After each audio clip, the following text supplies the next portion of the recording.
Welcome back to another episode of the That Fitness Business podcast. Tom Blackman with Dan Smith. Dan, how are you today? Hello. Good today. Excellent. Feeling good, mate. And I was just saying before we started that I do feel like I'm a proper YouTuber now because I've got my backlight, my authentic old fashioned backlight. I just it's just given me such a sense of empowerment of that I'm a professional now. I do. I feel intimidated, to be honest. I feel Well, intimidated being here. I think, and if you're watching the podcast, you don't know this. Dan's room is actually normally very tidy, and he makes it messy for the podcast so that it looks authentic, that he's living the real life. That's it. Yeah, I know, but that's it. yeah, I feel as though maybe there's a little bit of a lie there, but it's authentic, so that's okay. It is. I just haven't put my suitcase back in the bag from the weekend. I still have to unpack, actually. That's a lie. I still need to unpack. Yeah, yeah. Do you know what? If I didn't have Sam, my stuff would stay in my suitcase till the next holiday. When we get back, she unpacks everything, and as soon as we get back, even when we get back at 4 in the morning, she unpacks everything. Yeah, that would be the same. Just leave it in there. Just leave it. It's going to go away again. So don't worry about it. I'm not going to wear my Bermudas until I go on holiday again. Oh, So today we're talking about business models and why a business model is important. And what me and Dan were talking about just in the green room before we started the recording is that there's such a lot of emphasis in terms in business coaching and the sort of the marketing towards business coaching. There's so much emphasis towards oh, you need this script, you need this content calendar, you need this all this stuff which is at the front end of your business to pull people in. But then when they get there, what do you do then? Okay, you've got your 10K sales script, but that's a little bit old hat now. And how do you tell people about your coaching? How do you make them understand what you do and how you're going to help them very, very quickly? And if you haven't got a business model, that is something that can really, really hinder you if you haven't got something to show them. So that's what we're going to talk about today is making a business model that you can show to clients and then they'll understand exactly what you do and make the sales process a lot easier. Dan, over to you. yes, good. I remember having a conversation with he was a copywriter, marketer, years ago now. I remember meeting him in a coffee shop in Newport Pagnell, and the first thing he said to me was like, "Tell me what you do," and I went, "Yeah, it's like a personal trainer." He was like, "No, tell me what you do." I was like, "Well, I just train people out about a bit of nutrition and that."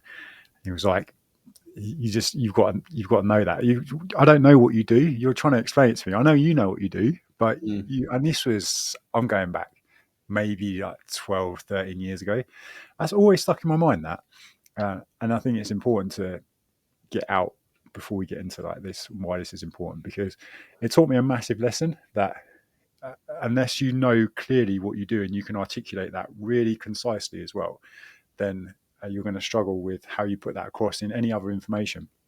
I know that was just a bit of a conversation we were having, but it really opened my eyes to that. So digging into why this is important, I think, is going to be a big thing for anyone listening or watching. Yeah, and I think it's the elevator pitch thing, isn't it? Is that if you're stuck with someone for 2 minutes and they say, "Oh, tell me what you do," if you haven't got that ready to go, then you potentially lost them as a customer. But the other thing is elevator pitches. People then confuse this with, "Oh, that's my Instagram bio."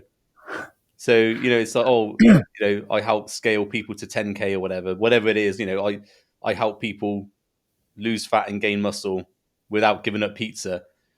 And people think, "Oh, that's my business model." No, that's not it. And the elevator pitch is not about that.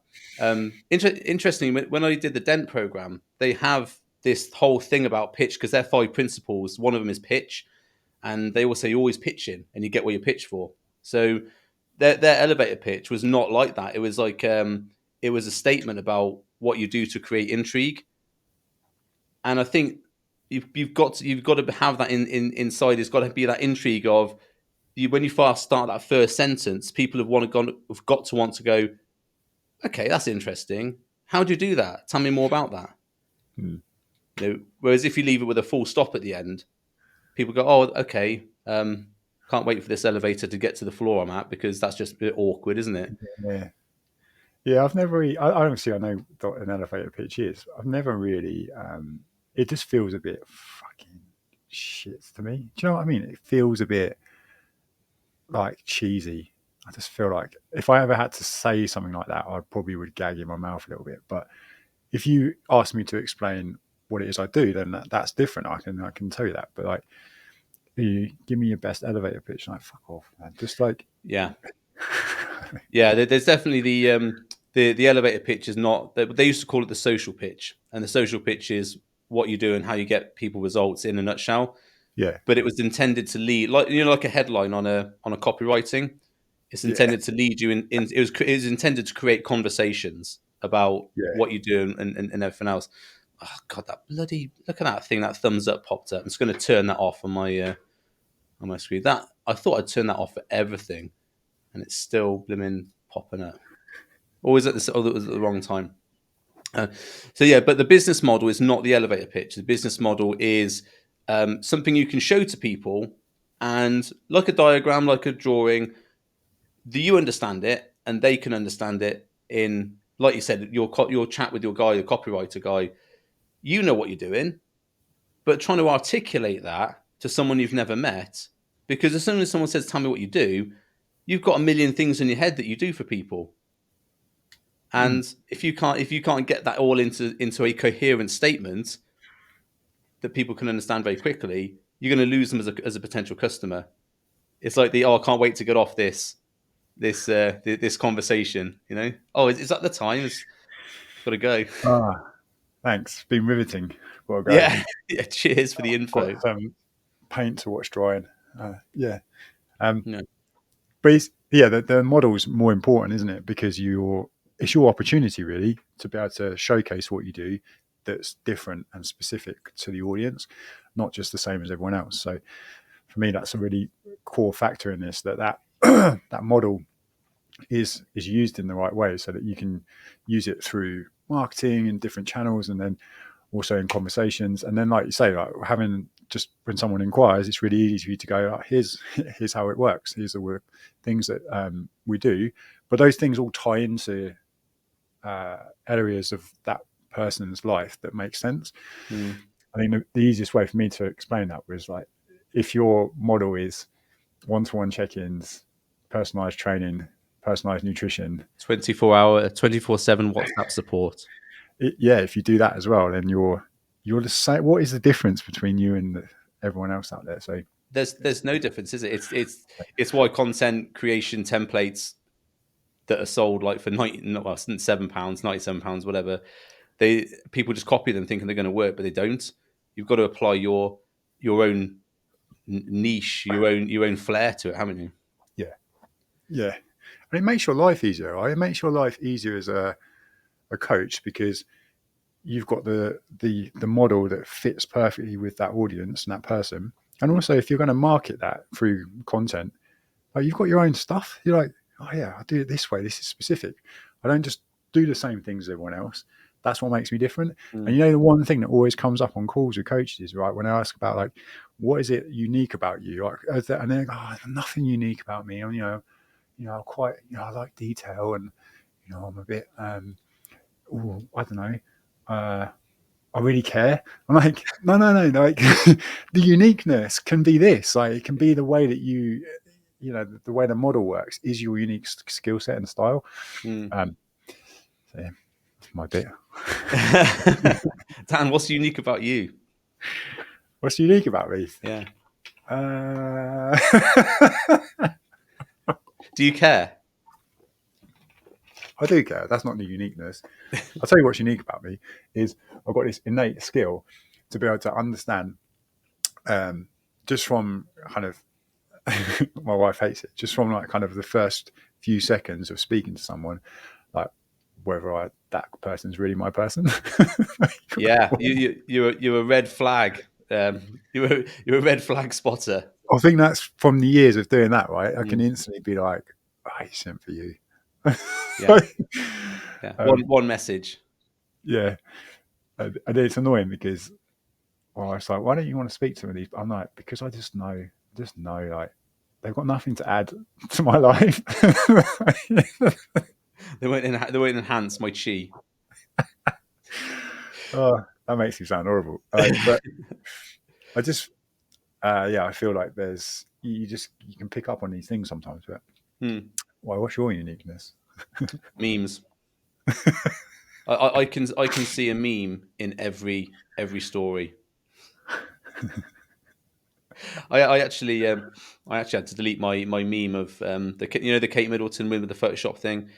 Uh, I did a comical meme on that, which was not a get at her, but a get at the business situation about here's my unedited Stripe thing, and it was yeah, all hands everywhere on the picture. But I decided I was going to delete that because it was in poor taste, yeah, considering and I think a few people have done that as well. So hands up, I made a mistake there. yeah. Probably shouldn't have made a meme about something I didn't. Probably shouldn't have made a meme Yeah, but you about. don't know, do you? No, And that, like, because I had some stuff on my phone that I'd saved to like create something. I never did anything with it, so I'm quite pleased I didn't. yeah. Anyway, sorry, we were tangenting off there into other territory. Okay, so we talked that if we work back from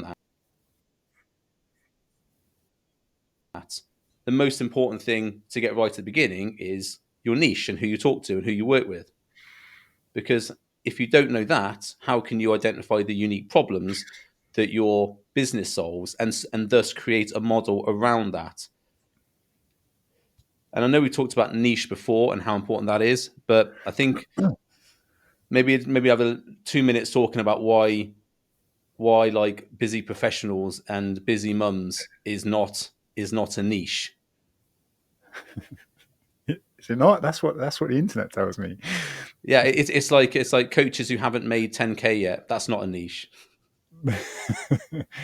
It sounds like there's a market out there for that as well. But I think the problem comes down to that is that I don't know if anyone. Well, if you speak to most, pretty much every mum is busy. Mm, So I don't know how that differentiate it. And also like busy professionals, I don't know of anyone of my friends who I would bracket in that category who's gone, I'm a busy professional. That's how I describe myself. They're not when you wake at up in the all. morning, I can't wait to be so busy today in my professional life. And But I'll know that I am a true professional because my diary is booked out. I am so busy.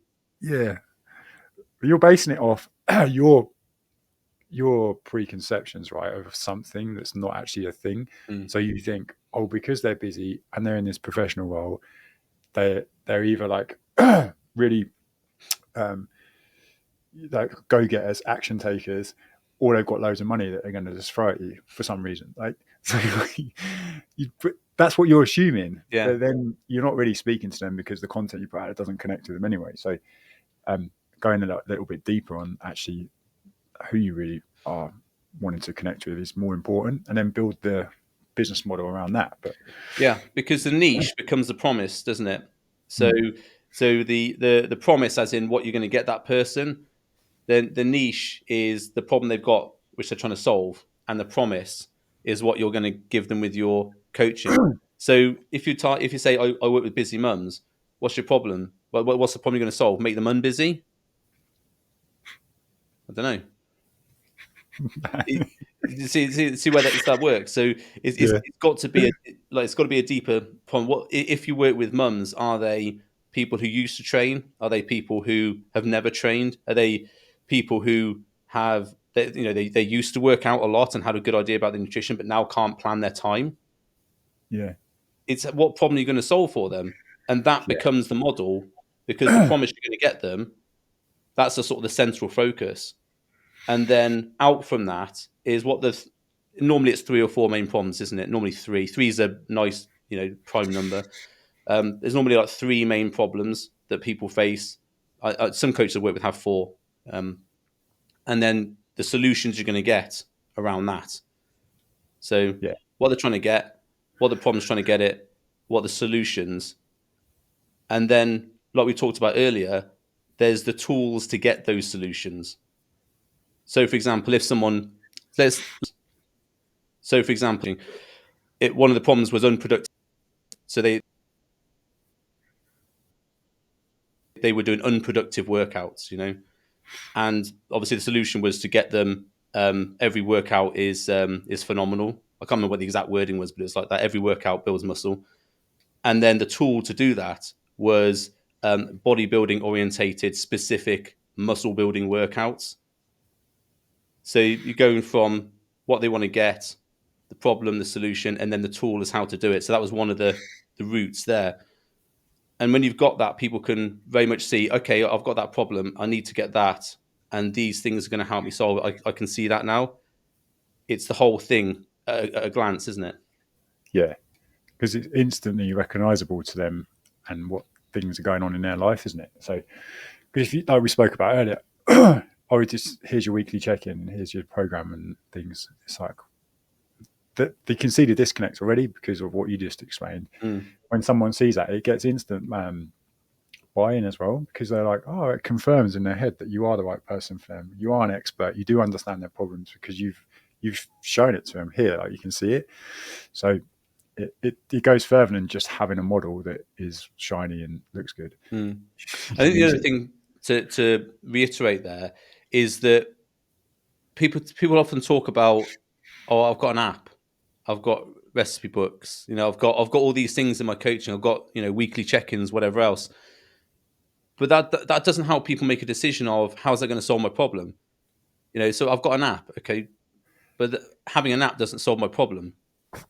So that's why you've got to talk about the benefits of having that app. So in my stuff, I never talked about I've got an app, as in my in my model. When people asked, "Oh, how do you deliver it?" Oh, well, I've got an app that you use. But that wasn't the important thing. The app wasn't the selling point of my coaching. Yeah. The selling point was here are I think it was like 20 different whatever it was, 20 different bodybuilding workouts, which are proven to build muscle, because I've done it myself and with hundreds of clients. And people are like, okay, great, I'll get some workouts. That's what I need. They didn't say, oh, do you have an app? Because it's really important that you have an app. That is the big thing that most people go in on, though, isn't it? I've got an app. Yeah, because they haven't thought about the problem that app solves. Or, I mean, even, okay, we always joke about recipe books, but if someone has got absolutely no idea what to eat or how to cook, if you've got, okay, I'm going to go on a limb here, has to be pretty simple recipe books, because people aren't going to spend an hour cooking a flapjack. If you've got like a 20-minute five meal prep, something like that, here's a guide how to do that. That's something that potentially solves a problem. And certainly the guys I used to work with, they weren't bodybuilders as in going to shows or whatever, but they were guys who liked to train, and they wanted to eat well, but they didn't want to eat chicken and rice. So I had I think it was about 10 recipes that were like, right, get a kilo of steak mince, get 2 jars of chili, here's some rice and some chili beans, bang it all together in a saucepan. Wow, 2 saucepans, 20 minutes, and that's 5 meals. But that was food that they liked, so they were fine doing that, and it was very easy. So that was like a recipe book, but it wasn't. It was just like, here's some quick and easy meals to make. That's it. Perfect for the busy professional. Yes, yeah, for busy dads, that was business owning, muscle wanting dads. Yeah, that's it. Yeah, I can't remember. I was going to say something on the niche part, but it's got out of my head now. I know Was we're it not about the talking. riches or in the niches? Is that what people say? The Well, riches Americans, and and the niches. apologies if you are American watching this, but Americans say riches are in the niches, and it's not. It's niche. That's how you pronounce it in the English language. But yeah, It's another. it's not only Americans that say it. Right. Obviously, It's another thing, isn't it? That I would just my whole body would cringe inside out if I ever used it or created content on it. I think it's like a David Brent thing, isn't it?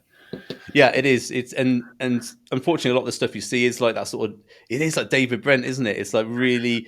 You see people post it and you go, oh, but you're a good coach. Why have you posted that? That's just. Oh, I just want to crawl it, And I'm not even. I'm not even your coach.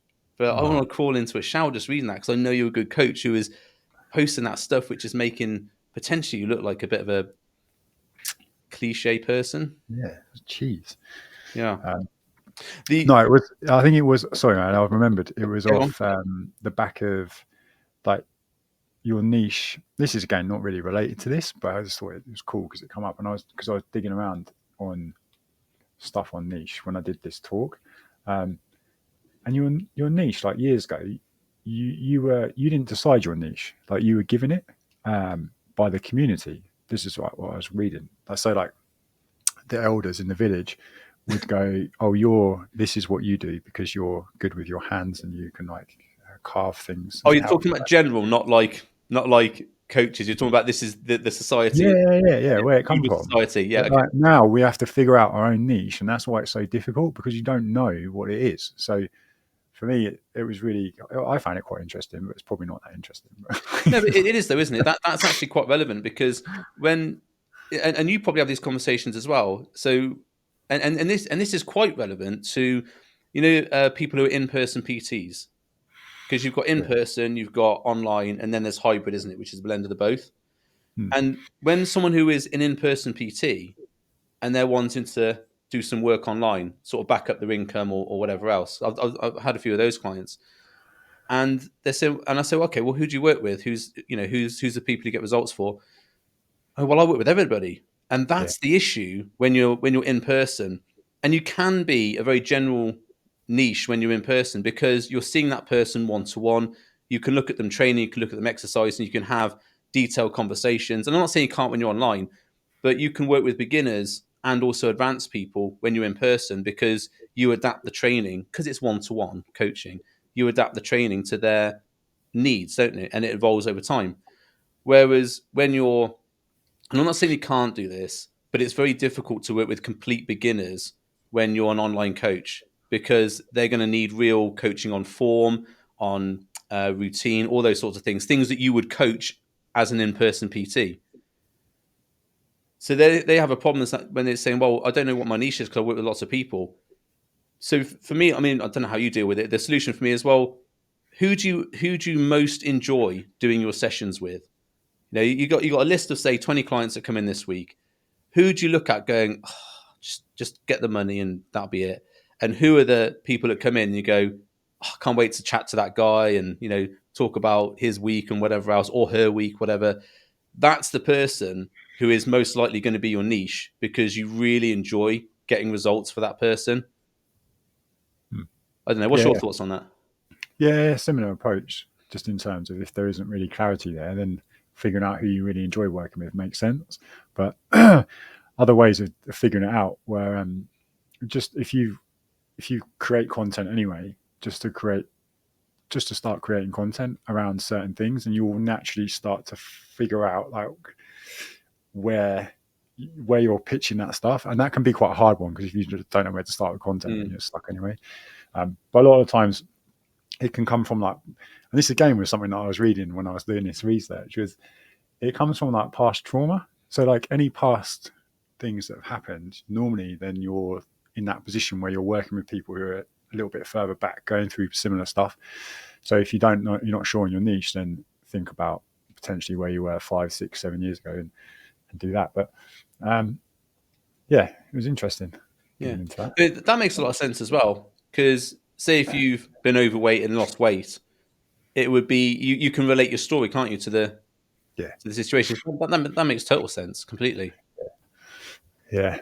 So yeah, I just wanted to add that bit. It is relevant to this a little bit because the model fits in with your niche. It needs to, doesn't it? Right. So, Yeah, I mean, well, it is because I mean, I always say there's three elements to a niche, which is who do you like working with, who can you get really good results for, and who can pay the bills. If those three aren't aligned, and you'll see different like Venn diagrams and all sorts of things, talking about passion, blah blah blah, all this sort of stuff. They're all variations on a theme, and it's all those three ticks. Who can you get results for? Who do you like working with? Who can pay the bills? That's going to determine who the niche you want to work with is. Because if you really love working with unemployed students, you can really get good results for them. Well, that's not going to be a business model that's going to last, is it? Not No. really, unless their dad's like a millionaire or something. It's not going to pay the bills long term. Yeah. I think the only thing that we're at, the similar thing to that is like, so that's the same, similar-ish thing. Hmm. Do they need anything for your stuff? What materials do they need, and what? Sorry, time, materials, and money. So, do they need? How much time do they need to dedicate to things?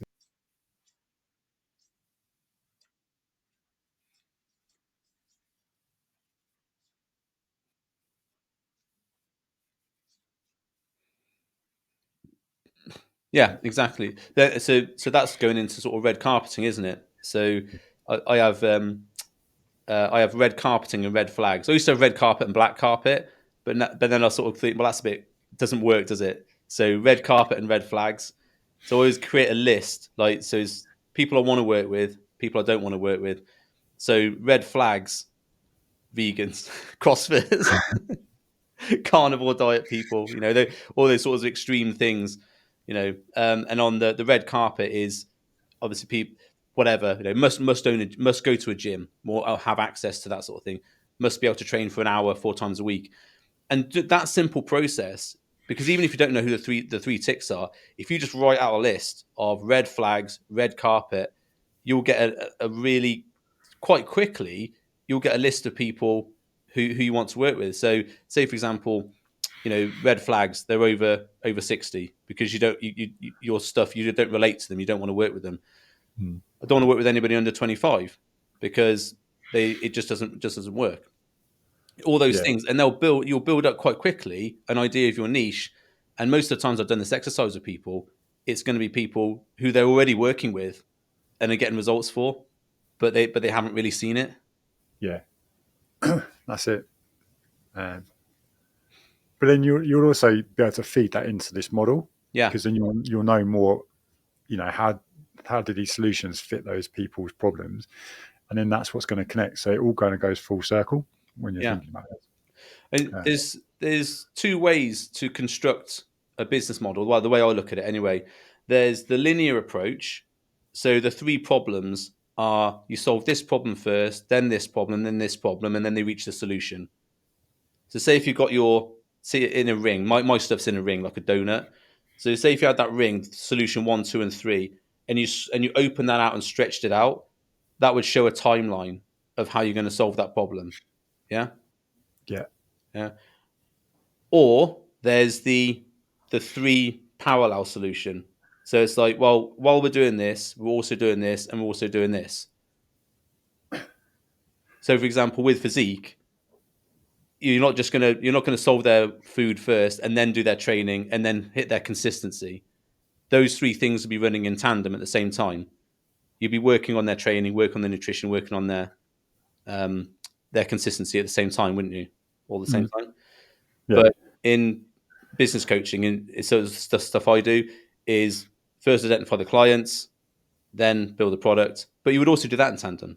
So there's a way of thinking about, if I stretch this out, does it make sense? The processes, the problems, the solutions, the tools. Does this all make sense? Does this follow? I can see how you get from A to B doing that. yeah. For me, that's probably a similar approach, and because you're going into, you need to know where your area of expertise is first, and then I base that around the market that you're trying to serve. Really get clear on that, because then those parts, what we just spoke about, those parts mold the model. Then, so in terms of the areas that you're going to talk about, whether you do it in that linear fashion or I like to think about it like peeling the layers back on an onion. So like, Ah, the onion. I like the onion. yeah, because they've got it there and they've got those core problems on the outside, but then as they get deeper in to the solutions, they're coming towards that middle outcome. So we kind of flipped ours a little bit and had the main outcome in the middle, and then those solutions around the outside, but in the core of it, so that they could see that those tailored solutions were specific to that audience's problems, and that's the stuff that makes it connect. Because then they're like, oh, right, yeah, I get that. I've been struggling with that, and you've got something to help me with that. Mm. That's way more powerful than just saying, yeah, like, yeah, we'll just check in once a week and I'll see how you're getting on. Yeah. I like that. The onion thing is really good, and it's really relevant when you're working with, say, physique clients. Well, any client really. I got this guy at the moment working with. He was 160 kilos because I still work with some of my one to ones from when I was doing physique coaching, and he was 160 kilos when we started. This is about a year and a bit ago. And when he started, like, he was like 6 packs of Doritos a day, takeaways, all this sort of stuff. And he was like, "Oh, I can't follow a diet. I can't do any of this." So the only thing we changed at the beginning was, okay, let's swap the Doritos for Pom Bears. Like, that was the only thing. But he was having 6 packs a day, so that's immediately a 600 calorie drop in his food intake. Yeah, Yeah. and we did some training as well, some workouts. But doing that one thing, that was the onion. That was that top layer. And once he'd done that, he's like, "Oh well, that was okay. I fancy doing something else now. Okay, let's have a protein shake after workout. Okay, I can do that." But it's exactly what you're talking about. Is like right now he's like eating really well. He snacks on beetroot. He goes to the gym six times a week, and he's lost like 35, 40 kilos. There But you go. if you said to him now, "Oh, do you know what you need to do? You need to have a protein shake, go to the gym 6 times a week." It's like, no way, that's not going to happen. Too many Yeah. changes too soon, isn't it? Yeah. Just do minimum stuff. That's it. Yeah, Yeah. the one is like getting them like. I mean, people talk about steps, don't they? So like, if you're here and they're trying to get to here, and you'll say, "Well, here's a pole vault up there." That's the transform your life in 10 seconds thing, isn't it? Or if you Yeah. just got little increments, same sort of metaphor. I love model stuff, like model I, theory. I I remember training someone when I was back in the gym, and I used to get them to fill out a food diary. So you get them to go away, fill out a food diary, come back. They'd come up before training. They'd give you the food diary, look at it, go, cool, yeah, give it back to them and say, yeah, just carry on. And then like just the act of them like logging and tracking food or looking at their food had this impact of them like starting to see a difference. It's just Yeah, like that's crazy, we isn't haven't it? done anything. I'm like, yeah, but I don't need to. I've like, uh, If you're yeah, a bodybuilding coach, old school, what you would do is you would get that piece of paper, and every week you would just minus off 10 grams of rice, and that's your diet for the week. like remove one potato. Remove one potato, yeah. And at the end of the diet, you've just got a load of crossed out stuff. It looks like a redacted thing from like one of them special documents, like confidential documents. It's like Yeah. eat black, black, black, black, black, black, black. One potato. Uh, I That's your actually diet. had That's your shreds I diet, mate. we laugh, but I had someone give that to me once. And it was just like, yeah, just removing like one potato. I was like, how do you know how big the potato is? Because you, you have no idea. And then they were like, well, because I diet my athletes on white carbs, right? That's why I'm different. I was like, all right, White carbs. yeah, sounds How special. racist. You're like black potatoes matter, mate. Oh dear. But yeah, that's Cool. Okay, so we've done anything we missed here. We talked about getting the niche straight. We talked about getting the problem straight. We talked about getting a structure to the to the framework, the model. Um, have we done anything there? Have we done everything? Is there anything else we need I to don't think cover? so. Like because it's as a process, I think it's easier once you see it laid out. But hopefully it makes sense in terms of why this is important and also how it can have a massive benefit for your business because Mm, it is then like you've got something that is unique, like we were saying earlier. And that's the thing that people struggle with. I also feel it's important to note that like these things that you create can then lead to other things. So like your lead magnets, for example, can be based off part of the model, and then 100% on that. Yeah. yeah, because you're then tying in the the model again with like certain aspects of it. So you might have part of the solution to one of those problems could be one of your lead magnets or could fit into a lead magnet. So then someone's getting a little bit of information and it's in line with that audience, but they're going through it. And then so they go through that process. And then the next thing they see is like I don't know, they've got a nurturing sequence of emails that then follows up and showcases a little bit more of the model and the things you do with people. In each way, you're just answering someone's questions until they've seen enough to go, oh, cool, I should probably do this. Mm, Or they don't do it. And then they're like, not for you, because then either way, right? So, yeah. yeah. No, I'd 100% agree with that because the best lead magnets I've used in my business are always stuff that I already use for clients. Mm.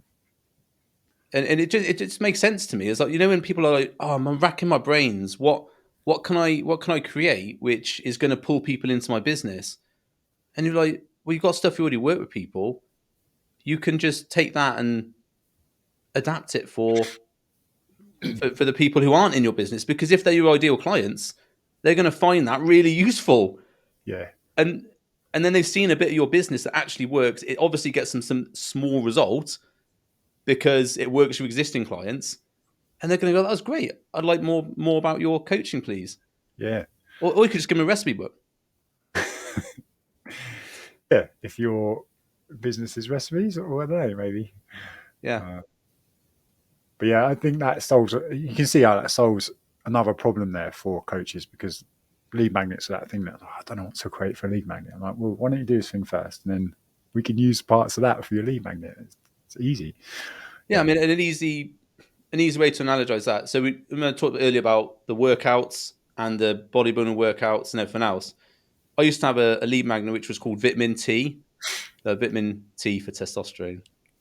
But Vitamin T workouts, which were basically about 10 of my, it's a selection of all my like 50, 60 workouts. So I had just 10 of those workouts. yeah, And it was the whole hook was, this is an anti-catabolic medicine for your workouts to stop you having ungains. It was a bit of a joke, and it was just 10 workouts, and it was really successful because it solved the problem. Oh, I got unproductive workouts, so here's some workouts to get you going, and open that conversation of, oh well, they were pretty good. Tell me more about your coaching, yeah, and that worked really well. But yeah, if anyone's watching this, the way to do that is doing my PT Distinction, because it's the only app I've seen that does a free trial for under 4 weeks, and you can enroll people on to have a look at your app. For like, you don't pay for the first 4 weeks. So I used to run it for about 2 weeks. They used to get access to the app with all that sort of stuff, and then it didn't cost me any money to run it as an actual lead magnet. Whereas if you've got an app where you pay per person from the start, that can become a little bit costly for your lead magnet. So I know there's probably others, but I haven't seen them. But PT Distinction is really good for that. yeah. That's good. Good tips. Nice. Yeah, yeah, yeah. Have we missed anything? Yeah, we've done No, I think it's good. problems, solutions, lead magnets. But if you think all that stuff, it stems right from that knowing. All that stuff, it stems right from that knowing results. You have to know Yeah, that right from the start before you go into buying 10K sales scripts to dominate the market. From I that think knowing, that's for it's the same as anything, really, isn't it? Like, so underpinning foundations before you go in for any of these like tactics and hacks and things, because it doesn't matter, right? Uh, exactly. yeah, Nice. hey, I'm really pumped to get you on this call. Let's talk about being a busy mum. I'm a dad. Yeah. Okay, let's work with that.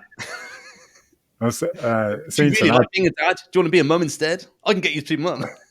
I get I get served some ads from some coaches that I see, and it's clearly for women, because it's like the language is just like, are you A mum. are you a beautiful woman or something? No, I don't think it says beautiful woman. Are you like a something woman? And then so in the comments, someone's put, you might want to sort your target now, mate, because I do feel like sometimes I'm a gorgeous woman or something, and it was just some guy.